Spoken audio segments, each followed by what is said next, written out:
오늘 우리가 함께 나누고자 하는 이 말씀은 이제 그돌라오멜과 그 동방의 연합군, 소위 말하면 메소포타미아 지역에 있는 완벽한 군대를 이제는 쳐부수고 아브라함이 다시 가나안 땅에 돌아온 그 장면입니다. 한마디로 아브라함이 가나안 민족이 어떤 것도 어찌할 수 없는 대국이었어요. 모든 가나안 민족도 적대할 수 없는 그돌라오멜과 그 연합군입니다. 근데 아브라함이 어땠습니까? 318명을 데리고 그 무적군대 앞에 나가서 그 무적군대를 쳐부숩니다. 이거는 단순한 아브라함과 동방의 연합군의 전쟁이 아니에요. 뭐냐? 그 전에 하나님의 약속이 있었습니다. 어떤 약속이 있었습니까? 동서남북을 보라. 내가 보여주는 이 땅을 내가 너에게 주겠다. 하나님의 언약이 있었고 하나님의 약속이 있었습니다. 하나님의 약속과 언약이 이 가나안 땅을 아브라함 내가 너에게 주겠다 했는데 어떤 일이 발생했느냐? 사람의 군대가 쳐들어와서 그 땅을 짓밟고 있는 거예요. 그돌라오멜이라고 하는 사람의 권세, 사람의 능력, 사람의 힘이 그 땅을 짓밟고 있을 때 아브라함은 어떻게 합니까? 하나님께서 다스리시는 땅입니다. 하나님께서 그 땅의 참된 주인이시고 참된 주인인 하나님께서 나에게 그 땅을 주신다 하셨습니다. 그 믿음을 가지고 그 군대와 맞서 싸운 겁니다. 그러면 우리는 늘 이 세계관 가운데 살아가고 있어요. 뭐냐? 끊임없이 세상은요, 이 땅을 지배하고 이 땅을 움직이는 것은 인간의 힘과 권력이다라고 이야기하고 있습니다. 은연중에 그리스도인이 살아가는 삶의 현장에서도요, 끊임없이 이 땅을 지배하고 다스리는 것은 인간이 세워놓은 권력이고 힘이고 능력이고 기술이고 과학이라고 이야기합니다.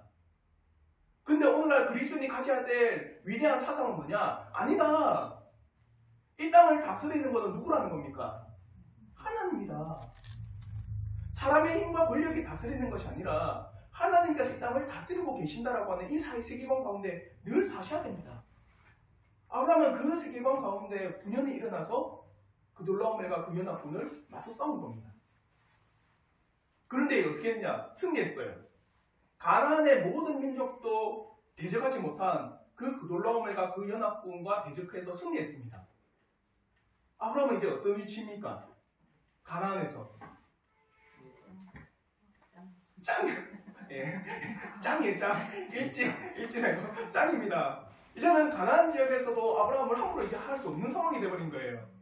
그전에는 어땠습니까? 가나안 지역에 왔을 때 배척하고 무시하고 그리고 아브라함에 대해서 멸시하고 그리고 계속 그를 협박하니까 목축을 해야 되는데 불구하고 평지로 못 가고 산악으로 가버린 거예요.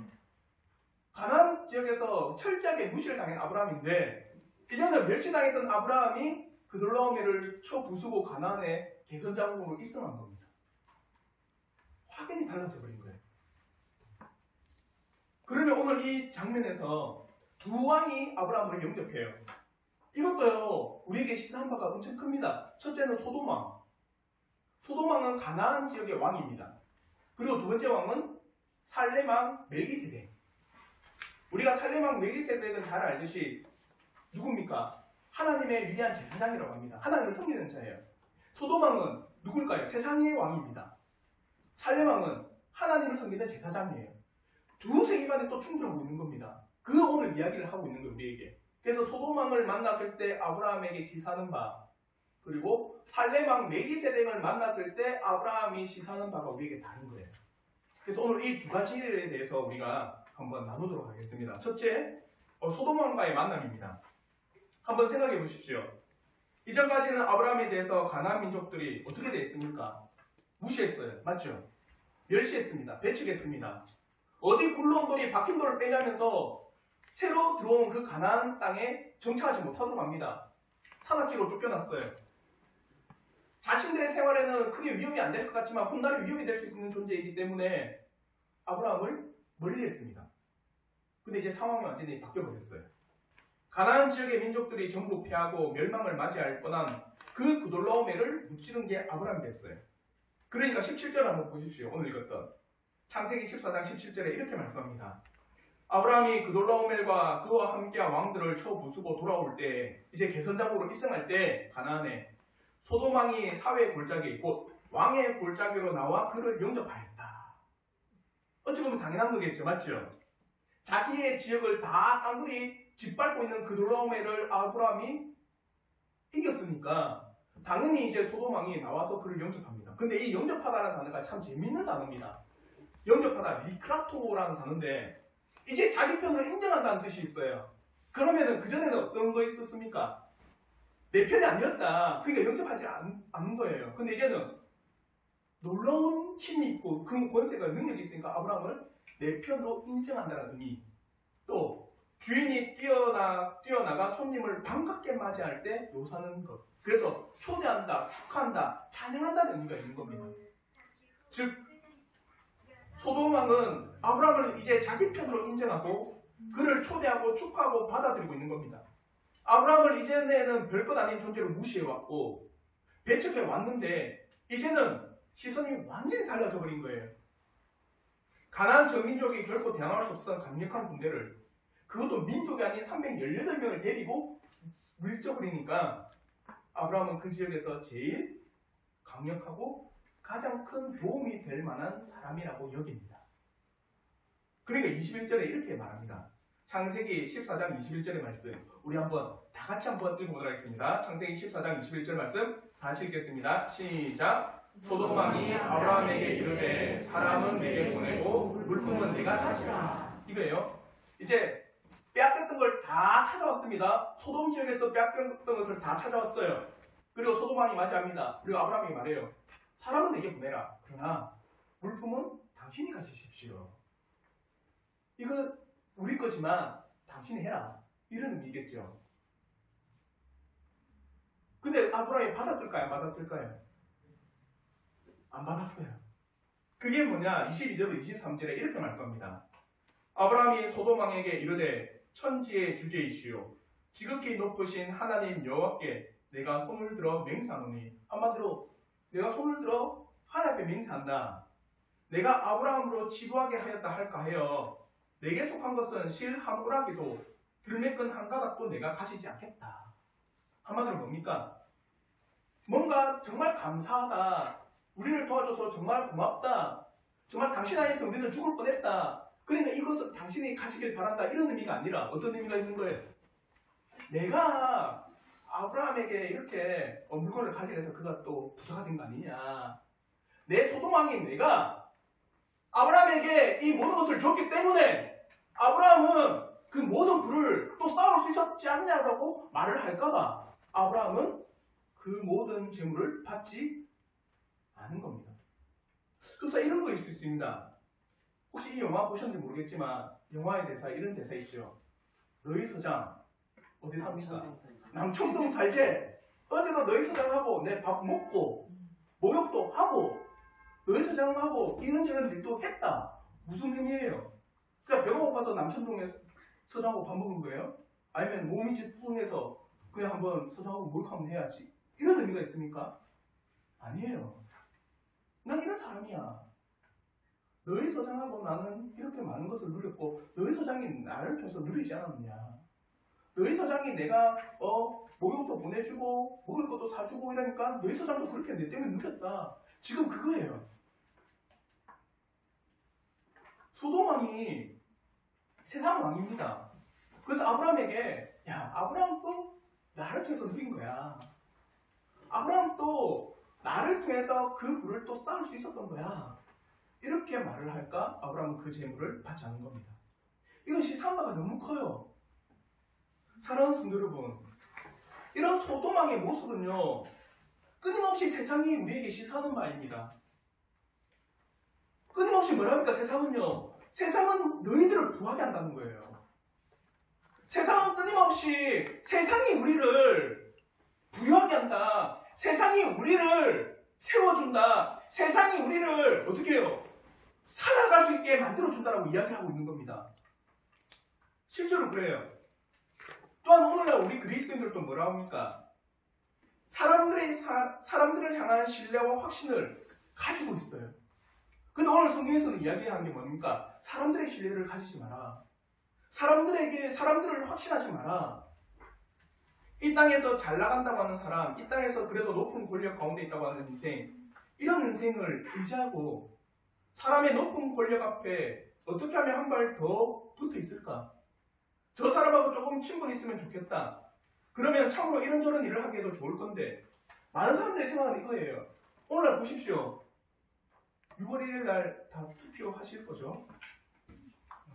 안 하셔도 뭐. 예. 뭡니까 그게요?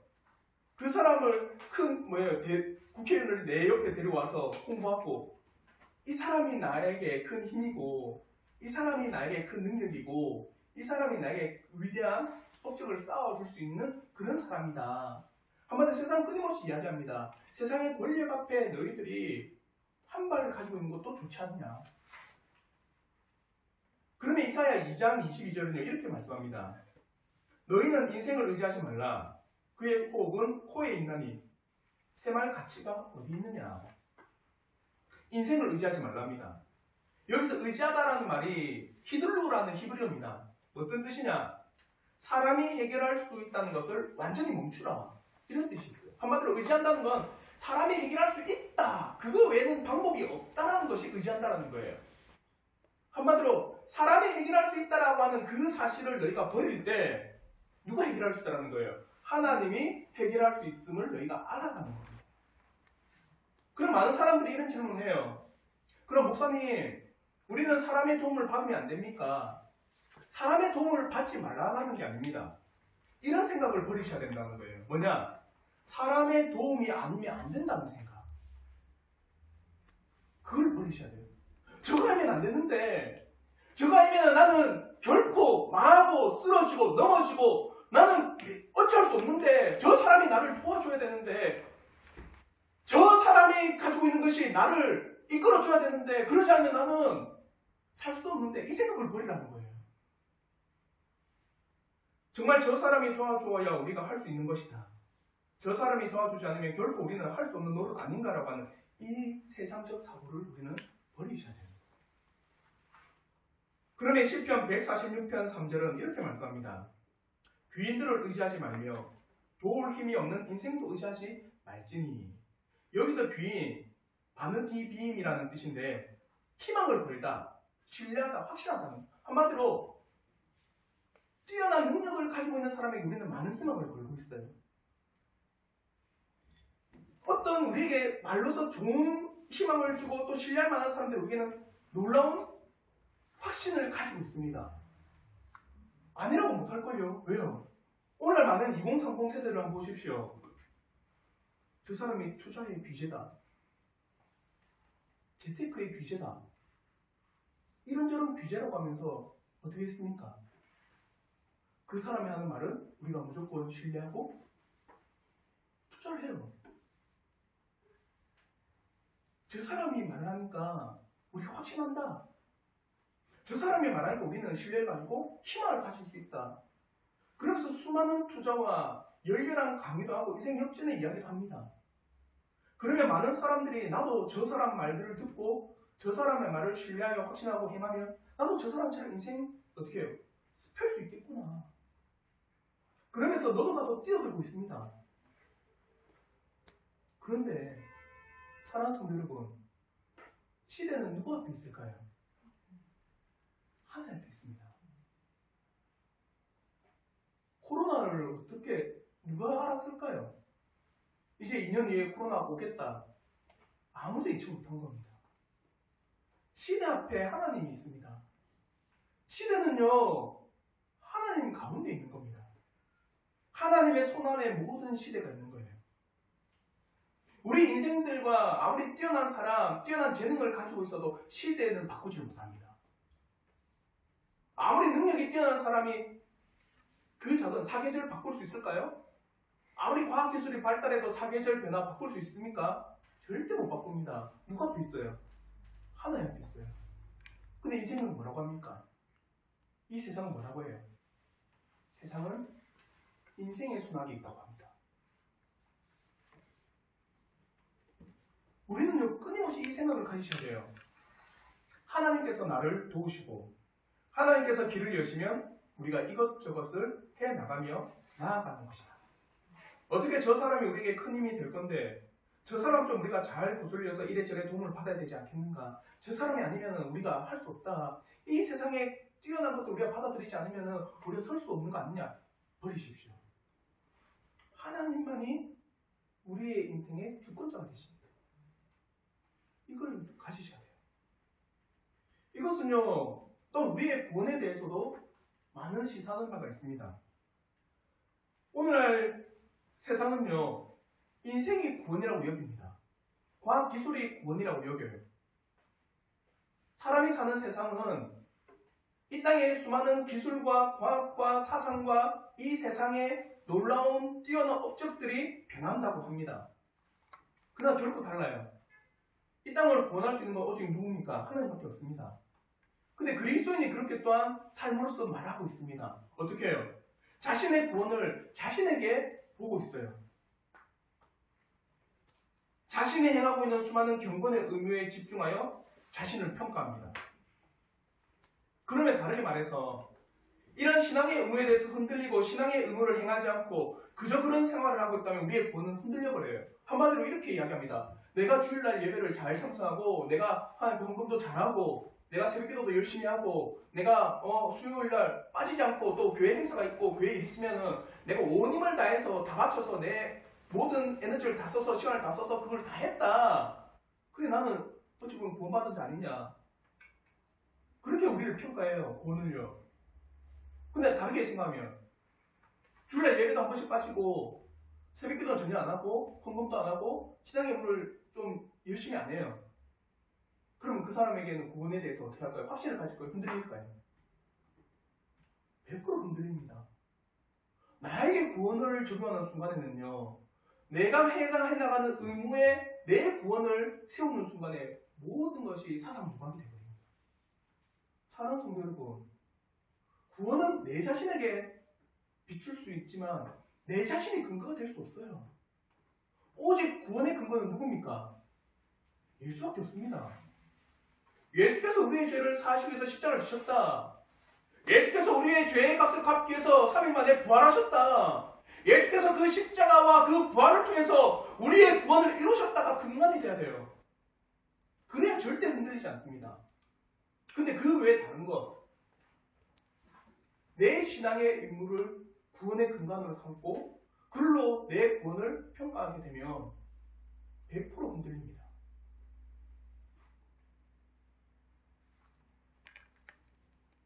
그러므로 고린도후서 1장 9절에는요 이렇게 이야기합니다.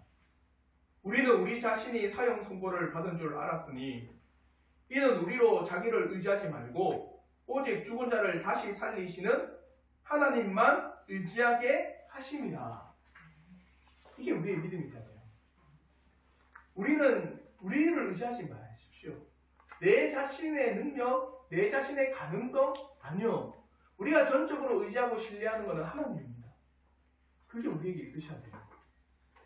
그게 바로 지금 이 소돔 왕이 아브라함에게 요구하는 겁니다. 그래도 세상이 위대한 거 아니냐. 그래도 이 세상은 사람의 힘으로 다스리고 통치하는 거 아니냐. 아브라함은 넘어갈 수 있습니다. 왜? 자기가 제일 뛰어난 사람이 됐거든요. 근데 이때 누가 등장하느냐? 살렘 왕 멜기세덱이 등장해요. 이 멜기세덱은요 다른 이야기를 합니다. 우리에게. 그래서 두 번째 나눔인데 멜기세덱의 대화를 보십시오. 근데 멜기세덱이 누굴까요? 멜기세덱. 창세기 14장 18절에는 이렇게 이야기합니다. 살렘 왕 멜기세덱이 떡과 포도주를 가지고 나왔으니 그는 지극히 높으신 하나님의 제사장이었더라. 이 표현밖에 없습니다. 근데 히브리서에 보면 좀 더 정확하게 이런 이야기들을 해요. 히브리서 5장 11절에는요. 멜기세덱에 관하여는 우리가 할 말이 많으나 너희가 듣는 것이 두나무로 설명하기 어렵다. 그러면서 7장 1절부터 3절에 이는 멜기세덱은 살렘 왕이다. 또 지극히 높으신 하나님의 제사장이다. 여러 왕을 쳐서 죽이고 돌아온 아브라함을 만나 복을 빚자다. 또 아브라함이 모든 것의 10분의 1을 그에게 나누어 주니라. 그의 이름을 해석하면 의의 왕이요 살렘 왕이니 곧 평강의 왕이라. 아버지도 없고 어머니도 없고 족보도 없고 시작한 날도 없고 생명의 끝도 없이 하나님의 아들과 닮아서 항상 제사장으로 있는 그런 자가 멜기세덱이다. 오늘날 신학자들이요 이 멜기세덱을 연구하면서 수많은 이야기를 해요. 살렘은 예루살렘이다. 이 멜기세덱은 구약 때 오신 예수 그리스도다 끊임없는 이야기하는데 그게 중요한 게 아니라 멜기세덱을 통해서 뭘 봐야 돼요? 예수를 보셔야 됩니다. 의의 왕이고 평강의 왕이고 어떻게 해요? 아버지도 없고 어머니도 없고 족보도 없는 놀라우신 예수 그리스도를 예표하는 걸 보셔야 돼요. 이것이 이분이 어떤 분인가 끊임없이 연구하다 보면 히브리서 5장 11절에 너희가 듣는 것이 둔하여 설명하기 어렵다. 그래서 끊임없이 뭡니까? 이런 인간의 사상으로 많은 것들이 생각하니까 오류가 생기는 겁니다. 그래서 우리는 성경 안에서 이야기하는 이대로 예수 그리스도를 멜기세덱을 통해서 우리가 봐야 되는구나. 이 사실을 통해서 우리는 멜기세덱을 바라볼 뿐입니다. 근데 중요한 게 있어요. 이 멜기세덱이 아브라함을 축복해요. 아브라함을 멜기세덱이 축복합니다. 그 축복의 내용이 우리에게 시사하는 거예요. 오늘 읽었던 창세기 14장 19절부터 20절 우리 한번 다 같이 한번 읽어보도록 하겠습니다. 다 같이 읽겠습니다. 시작. 그가 아브라함에게 축복하여 이르되 천지의 주제이시오 지극히 높으신 하나님이여 아브라함에게 복을 주옵소서. 너희 대적을 내 손에 붙이신 지극히 높으신 하나님을 찬송할지로다 하매 아브라함이 그 얻은 것에서 10분의 1을 멜기세덱에게 주었더라. 이겁니다. 멜기세덱이 아브라함을 축복할 때 제일 먼저 하나님은 천지의 주제이시다. 하나님의 천지의 주관자요 소유주가 되심을 먼저 고백합니다. 이러한 천지의 주관자가 소유주가 되신 하나님께서 아브라함 당신을 그 놀라운 일을 이기게 하셨다. 아브라함 당신의 능력이 아니라 누구의 능력? 하나님의 능력으로 당신이 그 놀라운 일을 이기게 하셨다. 그 조건을 하나님께서 당신의 손에 붙이셨기 때문에 당신이 이길 수 있는 것이었다.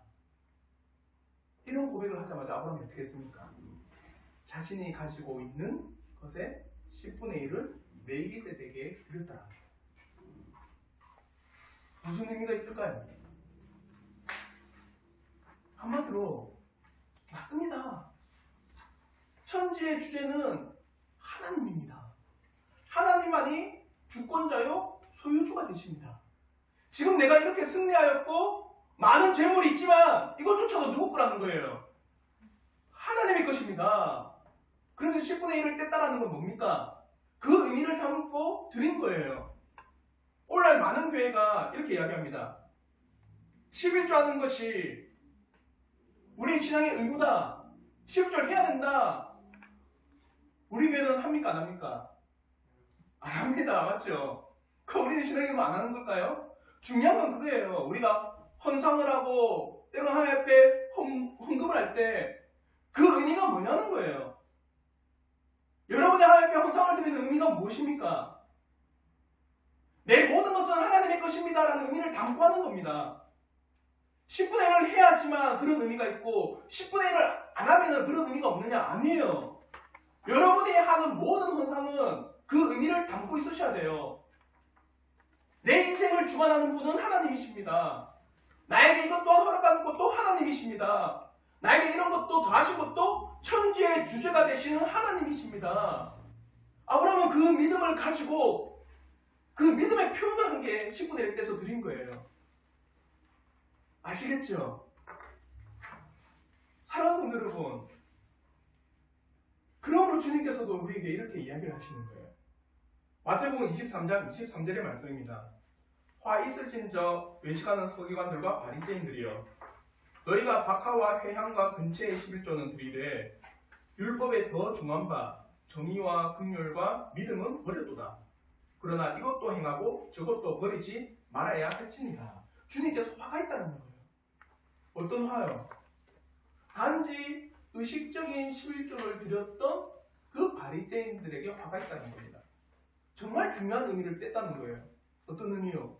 모든 것은 하나님의 것임의 의미를 빼고 단지 그 의무만 행한 거예요. 화가 있습니다. 또 다르게 말만 하고 행하지 않는 자도 화가 있다는 거예요. 그리고 주님께서 뭐라고 합니까? 의무도 행할 뿐만 아니라 그 의무에 당신들이 어떤 의미를 가지고 있는지 그 마음 또한 행하라는 겁니다. 진정으로 천지의 주제이신 하나님 아버지를 진실로 깨닫는다고 한다면 그가 우리의 인생과 삶을 전적으로 주관하는 주인이십니다. 그가 허락하신 것을 우리가 받는다고 하는 이 사실을 우리가 아브라함과 같이 고백한다면 과연 하나님께 우리가 온 마음을 다하여 그 앞에 우리가 온 마음을 다드리지 않겠습니까? 하나님이 우리의 주관자가 되시고 인도자가 되시는데 멜기세덱은 그것을 이야기합니다. 왜요? 왜 아브라함에게 지금 이 말이 필요할까요? 제가 서론에 이야기를 드렸습니다. 가나안 땅도 어찌하지 못한 대군입니다. 가나안 민족도 철저하게 짓밟힐 수밖에 없는 그 놀라운 맥입니다. 근데 아브라함이 이겼어요. 가나안 땅에 맞습니다. 어떻게 될까요? 아브라함은요? 자기 스스로 높아질 수 있는 상황입니다. 자기 스스로 그래 내가 이겼지. 와, 내 좀 잘하네? 내 좀 대단하네? 근데 그 마음에 멜기세덱이 한침을 놓는 거예요. 천지의 주제는 하나님이십니다. 아브라함 당신이 마음이 높아지고 교만할 수 있겠지만 잊지 마십시오. 천지의 주제는 하나님이 되십니다. 그의 깨닫고는 어떻게 한 겁니까? 맞습니다. 하나님이 온 땅의 주제가 되십니다. 라면서 표현을 한 거예요. 사랑하는 성도 여러분, 이런 멜기세덱의 만남에서 우리에게 시사하는 바가 있습니다. 첫째는 우리가 배운 바와 같이 천지의 주권자, 소유주는 하나님밖에 없다는 사실을 꼭 기억하십시오. 하나님의 선하신 뜻 가운데 온 땅이 진행되는 겁니다. 하나님을 통해서 우리가 누리는 것이지 우리 스스로 얻고 누리는 것은 머리털 하나도 없습니다.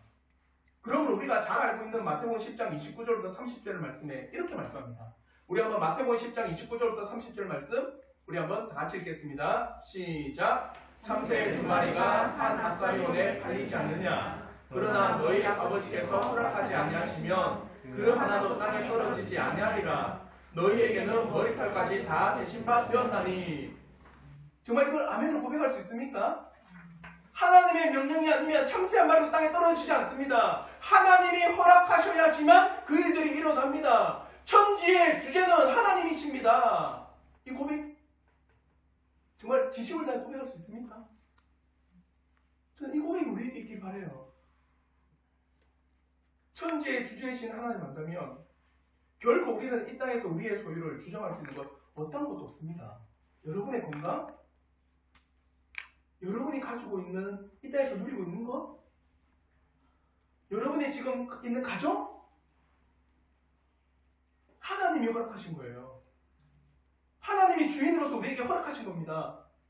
어떤 것도 우리가 이 땅에서 주인으로서 소유하면 갈 수가 없어요. 모든 사람의 인종을 보십시오.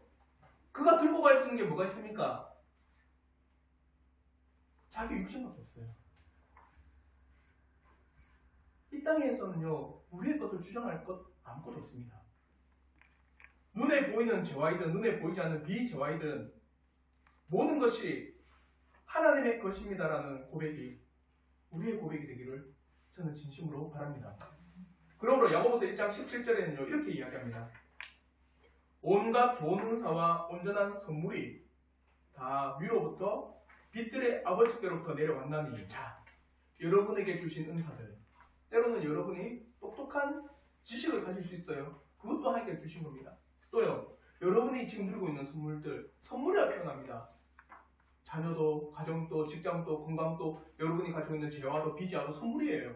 선물은 뭡니까? 내 거예요, 내 거 아니에요. 내 게 아니지만 받은 거예요. 맞죠? 그게 선물이에요. 누구로부터? 하나님부터 받다. 모든 것이 다. 온갖 좋은 것, 온전한 선물은 다 하나님께서 주신 것이다. 하나님께서 허락하신 것이다. 하나님부터 내려온 것이다. 오늘 아브라함의 모습과 같이 그 놀라운 애를 무찌르고 소돔왕이 물품을 가지라고 해서 만약에 물품을 가졌다면 소돔왕이 내가 아브라함을 부자로 만들었다고 할 수 있기에 아니다. 나를 이렇게 만들어주신 것은 누구란 거예요? 하나님입니다. 이 고백을 드리는 겁니다. 그리고 두 번째는요. 우리에게 시사한 바가 이게 있습니다. 하나님 안에서 우리들에게는 큰 복이 된다는 사실이에요. 아브라함은 초인적인 사람이 아닙니다. 그는 우리와 같은 보통 사람입니다. 가나안을 위협한 그 놀라운 애가 그 연합군을 무찔렀다면 이제 가나안에서 그가 왕으로 군림할 수 있을 수 있습니다. 소돔왕도 자신에게 찾아와서 찬양하고 영접하는 마당에 이제 가나안에서 아브라함은 위대한 사람이 되었습니다. 그러나 멜기세덱을 통해서 아브라함은 다시 천지의 주제이신 하나님에 대한 말씀을 들었습니다. 누가 전쟁에서 승리를 하게 하셨는지, 이 모든 물품을 누가 찾게 하였고 지금 자신이 가지게 된 것이 누구의 것인지를 이제 들었습니다. 천지의 주제이신 하나님에 대해서 들었고, 이제 하나님 안에서 누리는 것이 가장 큰 복임을 아브라함은 경험하고 있다는 거예요. 하나님을 떠나서는 결코 어떠한 것도 복이 되지 않습니다를 아브라함을 통해서 우리에게 외치고 있는 겁니다. 그럼 우리 주님께서도 요한복음 15장 5절에 이렇게 말씀합니다. 나는 포도나무요 너희는 가지라. 그가 내 안에 내가 그 안에 거하며 사람이 열매를 많이 맺나니 나를 떠나서는 너희가 아무것도 할 수 없음이라. 예수 그리스도를 떠나서는 아무것도 할 수 없다. 예수 그리스도를 우리 인생에서 제외하면 어떠한 것도 우리에게 좋은 것이 되지 못합니다. 예수 그리스도를 떠나서 우리가 이 땅에서 재물을 얻는다고 하는 것이 무슨 소용이 있겠습니까? 예수 그리스도를 떠나서 우리가 이 땅에서 천년만년 산다는 것이 무슨 소용이 있겠습니까? 예수를 떠나서 우리가 이 땅에서 성공을 하는 것이 무슨 소용이 있겠습니까? 예수를 떠나서 우리가 얻는다는 것, 하나님을 떠나서 우리가 이 땅에서 가질 수 있다는 것, 그게 우리 인생에 어떤 의미가 있을까요? 사랑하는 성도 여러분, 하나님을 떠나서 우리가 가질 수 있다고 하는 건 모든 것이 어떻게 보면 우리의 인생에 죄악으로 흘러가는 것밖에 없습니다. 하나님 안에서 누리는 게 가장 큰 복이에요. 하나님 안에서 우리가 건강을 누리는 거고, 하나님 안에서 우리가 재화를 누리는 거고, 하나님 안에서 우리가 이 땅에서 수많은 것들을 누려나갈 때 제일 안전한 겁니다. 그러므로 골로새서 2장 6절에 이렇게 말씀합니다. 그러므로 너희가 그리스도 예수를 주로 받았으니 그 안에서 행하라. 누구 안에서 행하라는 거예요? 예수 안에서 너희는 행하라. 그러면서 이런 말씀합니다. 2장 7절에 그 안에 뿌리를 박으며 세움을 받아 교훈을 받은 대로 믿음에 굳게 서서 감사함을 넘치게 하라. 잘 들으셔야 돼요. 이거예요. 하나님 안에서 내가 받았고 하나님 안에서 내가 누리기 때문에 뭐가 나올까요? 감사가 나와요. 다른 말로 하면 내 힘과 내 능력과 내가 만들어 나갔고 내가 세워 나갔고 내 인생은 내가 주권자고 내 인생은 내가 만들어 나갔다는 그 사람에게 뭐가 있을까요? 감사 있을까요? 절대 없습니다. 왜요? 내가 세워 나갔기 때문에. 더 쉽게 표현해 드릴까요? 자, 여기에는 다 직장을 다니십니다. 맞죠? 저는 안 다니지. 두 명은 학교 다니잖아. 너희는 직장 안 다니지. 우리 다 직장 다녀요. 맞죠? 자, 직장 다니면서 월급 날 제일 좋죠? 월급 날 제일 손꼽아 기다린다. 자, 나 월급 받자마자 사장님한테 뛰어가가지고 감사합니다. 저에게 이런 월급을 주시고 하시는 분. 왜 안 하세요? 사장님이 여러분에게 월급을 줬는데. 왜 안 하세요? 그죠? 내가 했기 때문이에요. 내가 노동을 제공했고 내 힘을 썼고 내가 그에 대해서 뭐예요? 온 에너지를 다 쏟았으니까 내가 들어가 있는 거예요. 내가 그렇게 시간을 투자했기 때문에 내 이 회사를 위해서 나는 뼈까지 일했다. 그러니까 받으니까 뭐가 없습니까? 감사 없는 거예요. 왜? 당연한 거예요.